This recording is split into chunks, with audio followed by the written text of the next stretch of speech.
Hi, I'm Susan, I'm Jim. and we want to welcome you to Managing Life 101, where we're going to talk about a subject today that is so important to us. And it's part of managing life, because if you don't learn how to manage your life, what happens is your life comes in, takes over, and starts to manage you.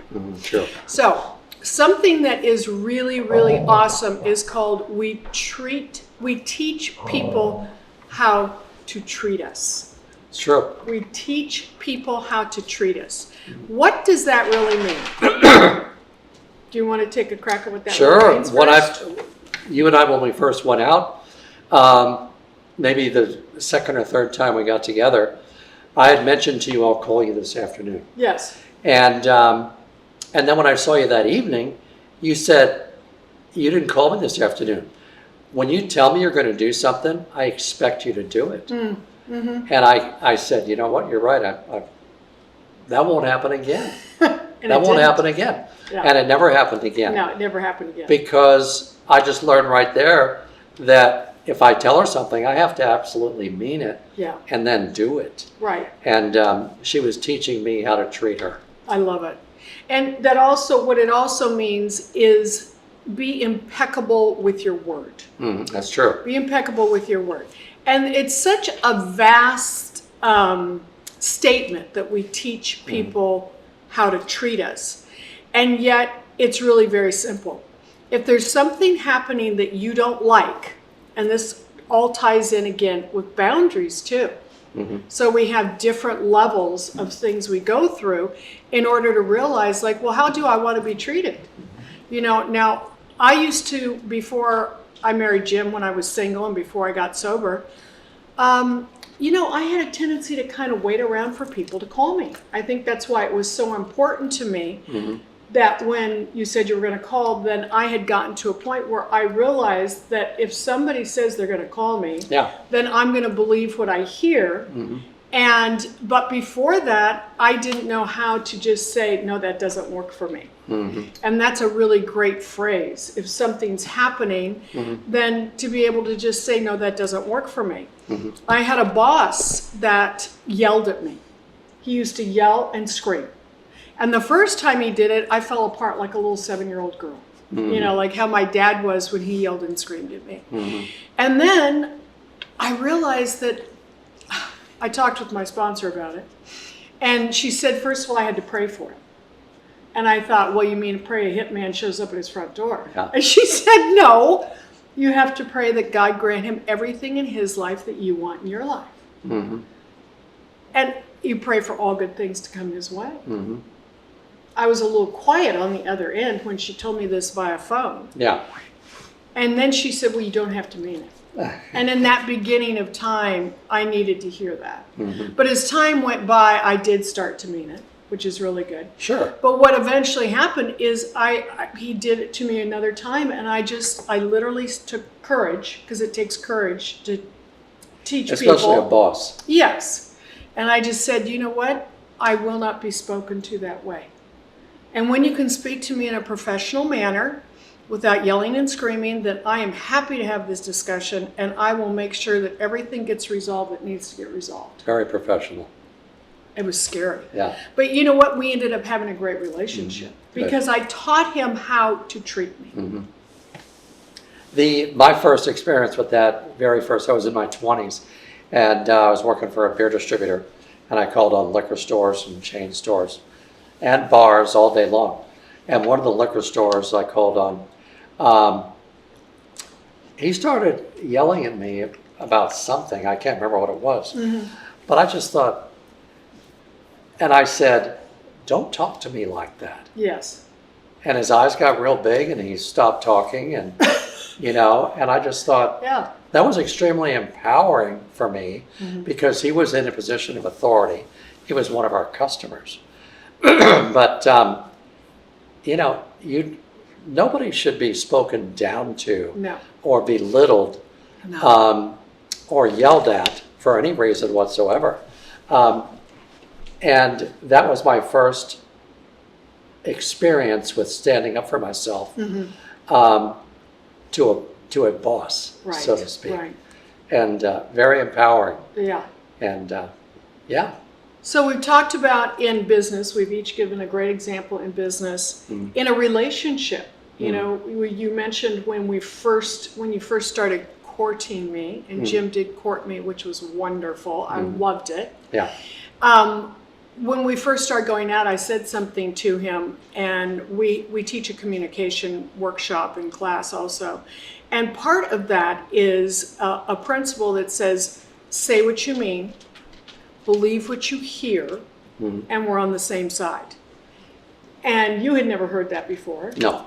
I had never heard it before I learned it, way back when I first got sober 35 years ago. And I started to realize what that really meant. And it ties in with teaching people how to treat you. Because you're going to say what you mean.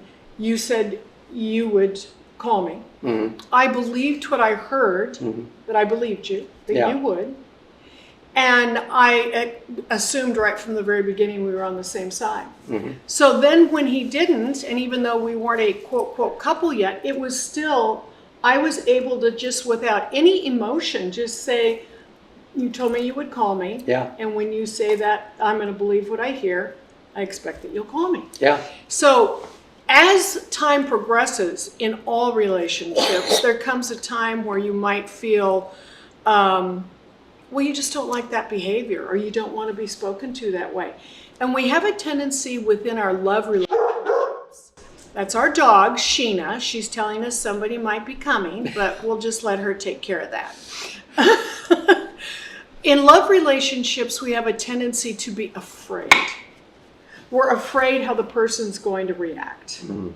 Or we overreact. And we just are immediately let the fear come in, and it turns immediately, because that is a primary emotion, but anger is so strong as the secondary emotion, it takes over and we snap. Okay, so when that happens, if you are on the receiving end of the snap, you have to take a breath and just realize, like, I will not be talked to that way. And if it can't be done right away, then you have maybe take a break. And then you go back and you talk about what happened. And then if you're on the giving end, you're hoping that the person will do the same to you so that you can learn how to course correct that behavior. Sure. Yeah. The even in another instance, one of the girls we mentor, I asked her if she wanted to do some work for us to earn extra money. And she said, yes, she did. So I explained to her what it was that we wanted done. And last weekend came and went, and we didn't hear from her. So when I saw her last night, I said, hey, you do want to work for us, right? She says, yes. I said, well, how come you didn't call last weekend? You know? And she said, you're right. That's on me. Yeah. And it is. You know, if you say you're going to do something, you got to do it. You know, and I was teaching her how to treat us. Right. You know, and I'm not mad about it at all. No. I want to give her some extra money. All she got to do is work for it. Yeah. And if she doesn't, that's fine. We'll get somebody else. Yeah. But I taught her at that moment how to treat us. Yes. Because I know she won't forget that. Yeah. And I know she'll call. Yeah. And go to work. It just makes conversations at times, well, most of the time, so much easier. Because it's just talking about something. If you have a preference for something, it's like when I go and I order something at the restaurant, I know how I would like it. And so if I'm ordering, this is a very simplistic analogy, but if I'm ordering a steak, It's the same thing. they'll say, how would you like that cooked? Yeah. And I'd say, I'd like it medium rare, please. Yeah. Yeah. And then if it comes and it's like mooing when I go to cut it, I'll think, no, I need it a little bit more cooked. Yeah. You know. Yeah. But it's the same kind of thing. But it's a very important element of your life. Is in all relationships, we teach people how to treat us. So if you are constantly being taken advantage of, or you feel like you're being taken advantage of, if you feel like you are being yelled at, If you feel as though you're doing everything and nobody else is doing anything, any of these things, just 3 brief things that you as an individual start to feel, the reality is pause, freeze frame. What's going on there? It's something that what are you allowing to go on in your life? So it really ties in. Everything always boils back to the individual. It does. It always does. Self-responsibility. Self-responsibility. The number one key in effective relationship is self-responsibility. One technique I used when I had my business in the office, and with the young gal that worked there were several. But I mean, a technique I would use is I would tell them how I wanted them to treat the customer, and on a consistent basis, and how I would tell them how I wanted bids and or invoices handled, and when they wouldn't do it or do it not the way I wanted them to do it, I would simply say, listen, here's how I want this done. And then I could see the eyes get a little big, and I could see the doors closing. And I'd say, listen, I'm not reprimanding you. Open the doors back up. I'm teaching you. And that's how I want you to receive it. Yeah. I'm teaching you. Yeah.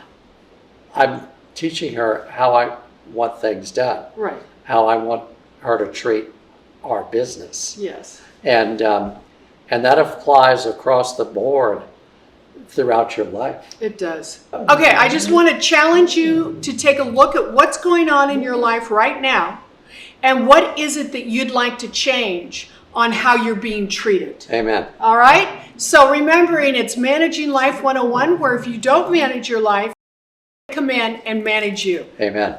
Bye-bye. Bye.